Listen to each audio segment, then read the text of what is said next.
The fire service is changing right before our eyes, and we are intending to change with it as the city of Atlanta grows. And so you will see us utilize technology and get into data analysis, predictive modeling, opening up new stations, providing additional services such as our rapid response units so that we can get to the citizens a lot quicker. You will see us also start using status monitoring to dispatch equipment and being in place where we need to be when things are going on. Well, the fire station has always been like the epicenter of public service, right? People are nervous about going other places, but they're never scared to come to the firehouse. They always want to bring their children. They always want to sit on the fire apparatus and take pictures. So the firehouse has always been like that hub for community service.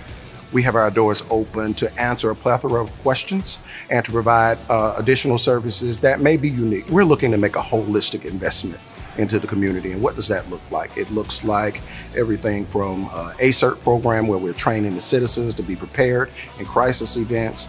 We're participating in sponsoring food drives in our communities. We provide car seats to our citizens as we go out and install smoke detectors in the residents' homes. And so our goal overarchingly is to reduce the call volume in the city, but more importantly, to make our community aware of what we are doing and let them know that we're always here for them, just like a good neighbor would be.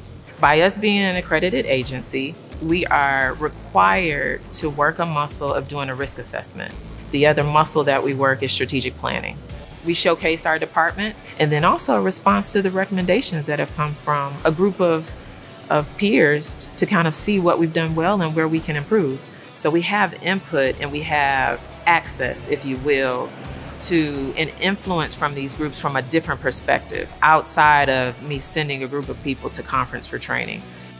Yeah, with Hartsfield-Jackson Atlanta Airport being the busiest and most efficient airport, it's a large volume of people. Atlanta Fire Rescue, we provide service to those people that come through the airport. We have 5 fire stations. We have a full fleet of 10 new Rosenbauer Panthers that serves as our ARF apparatus.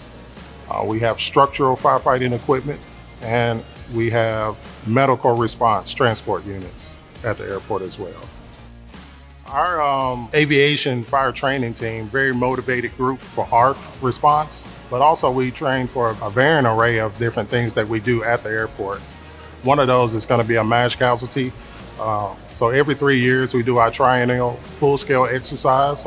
We typically call it Big Bird, for our aircraft emergency on the airfield.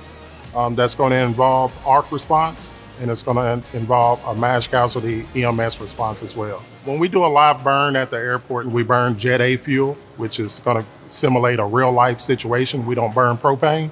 So when people come to our facility to train, we try to give them the real-life experience the best we can. The compass for us is service. We will continue to provide service at the granular level. What does the customer or what does the community look like at the airport? And so for us to meet those needs, we have to stay current with obviously with what is required by the FAA, but it's also us stepping outside of the box and saying, what does service look like from an EMS capacity? We've expanded at aviation and opened a EMS clinic, which sees passengers that are running through Hartsfield Atlanta International Airport. And the idea behind the clinic is to keep passengers on the airport property.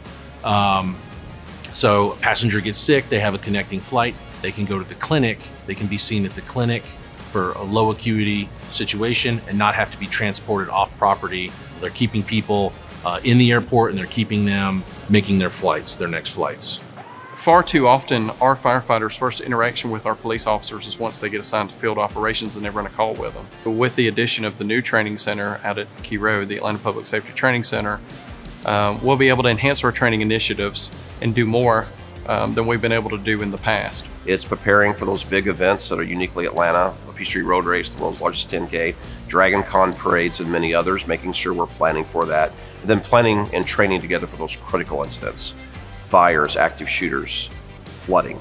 And so when it does happen in Atlanta, it's not the first time we've been together in those environments. And making sure we're training at all levels, planning at all levels, so when a critical incident happens, the response by fire and police is seamless, and we know what we're doing to protect the city. There's going to be a mock city in which they have some simulations of some structures for us to practice on in collaboration with the police department. And then we have our rescue tower, which also is considered to be a burn tower, where we will be able to do technical rescues off the roof of that structure, as well as be able to have internal firefighting skills tested and taught. We're also extremely excited about something that is very dear to me, which is a driving course that is dedicated for public safety. This driving pad is so massive, it allows us to set the course up and have it operating at twice the capacity. And so what it allows us to do is to continuously train our members at any time of the day and night, and take our members through our modular driving process or our skills assessment and prepare them to operate on the busy streets of the city of Atlanta. And so we're trying some new innovative things to make sure that we are meeting the needs of the city. The city is constantly growing, and we have to change and grow with the city if we want to stay and remain a valuable entity in the city.